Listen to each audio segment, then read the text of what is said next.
Thanks very much. I have a feeling that's all I'm going to be remembered 4 years from now, are the disgusting Cunning Dental commercials.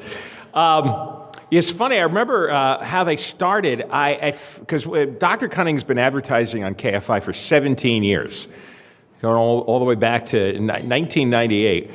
And at first, we did more conventional commercials. I remember I talked about being terrified of the dentist. I really hadn't gone to a dentist for 19 years because I had a really nasty, frightening dentist when I was a little kid, and it completely spooked me for the rest of my life. Okay. But Dr. Cunning, I think it was his son who pushed for the idea of why don't you really describe, what people's teeth are like. Really describe the kind of dental disease they have, all the decay and the rot and everything else. And so I did, and of course, everything we do on our show, we just go overboard on, right? Everything's excessive. We're just too loud, too gross. So I did a commercial like this, and I remember everybody at the station goes, well, you can't do that. That's disgusting. People are going to turn off the radio. And they got a tremendous number of calls. And they called and they said, whatever, just keep doing this. So I kept doing it, and I kept getting more creative. And whenever we pulled back a little, the calls went down. And it actually, taught me a lesson about delivering a lot of the commercials is when people are driving around, because most of our audience is stuck in a car, you're competing with a lot. You're competing with all the traffic, and you're also competing with all the other AM and FM stations, and now satellite radio and iPods and everything you can tune in on the internet and your phone. And so it's really easy to become wallpaper. People have you on in the background, but they're not paying attention because they are on their phone or they are messing around with their dashboard. And especially being on AM radio, we're not exactly on the cutting edge technology. So, we've really got to cut through. And those commercials really cut through. And I mean, the whole station cuts through, primarily because, we know what we're up against here. We're kind of the last man standing on AM radio. So we've got to be loud and bombastic and boisterous, and the commercials have to fit in with the program. It has to sound like an extension of the program. Otherwise, it just fades into the background, and people are listening, but they don't notice them.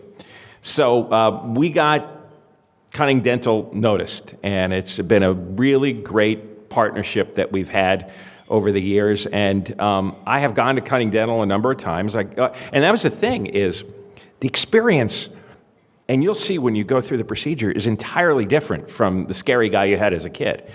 Because I get panicky in doctor offices and dental offices. I need to be medicated.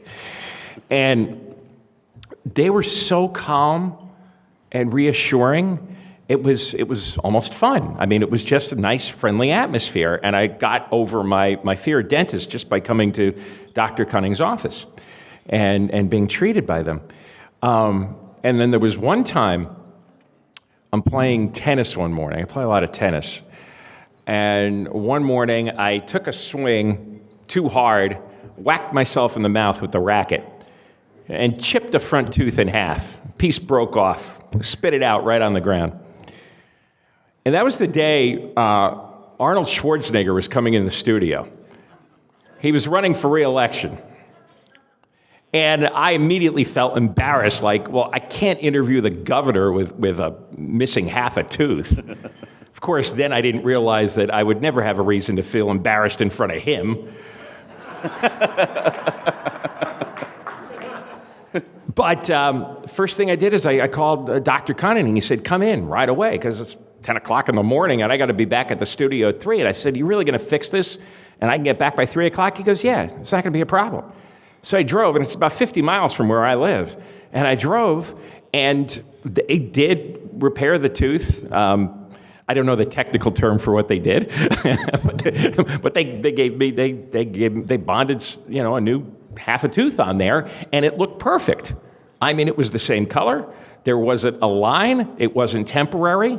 This is about 10 years ago they did it, and it's been fine ever since. And And it was, again, a very pleasant experience. So I understand how those of you who are here today to get get the new permanent teeth procedure, that you're probably nervous, skittish, afraid. That's entirely normal. What I can tell you is the demeanor of everyone who works there is unlike what you'll find in most medical offices. I think these days you get rushed through wherever you're going, right? You're in one room, you get an examination, you get shoved to another room, somebody sticks a needle in you, you get shoved somewhere else, you got to give a sample, and it's like boom, boom, boom, and you really feel like you're on an assembly line. It's not like that at Cunning Dental. And the people, I've been going there for 17 years. I meet with them a few times a year. And it's always the same people. Everybody who started working there is still working there, and it really has this very warm, wonderful family atmosphere.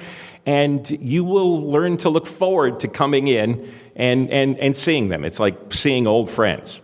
So I really encourage you to go through with it. You're here today to find out all the medical and technical explanations of what they do and how they do it. I've seen one of the procedures done. I was in one of the operating rooms, got dressed up in the green scrubs and the mask and everything, and I watched how it's done.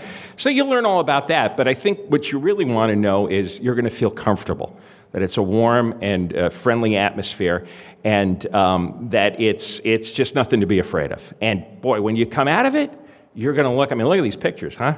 These are not doctored pictures. These are real things. And some of the people you see in these photos are here today. So I really appreciate, and by the way, Dr. Cunning is he's the nicest guy I've ever met in my life. He is just a wonderful person, apart from the dentistry and the business relationship that we've had. He's just a good friend and a wonderful guy. And his personality and his sensibility just permeates the entire office. And you will see it in your experience there. So I thank you for coming, and we'll get on to the main part of the show, and enjoy your lunch. Excellent. Thank you very much, John.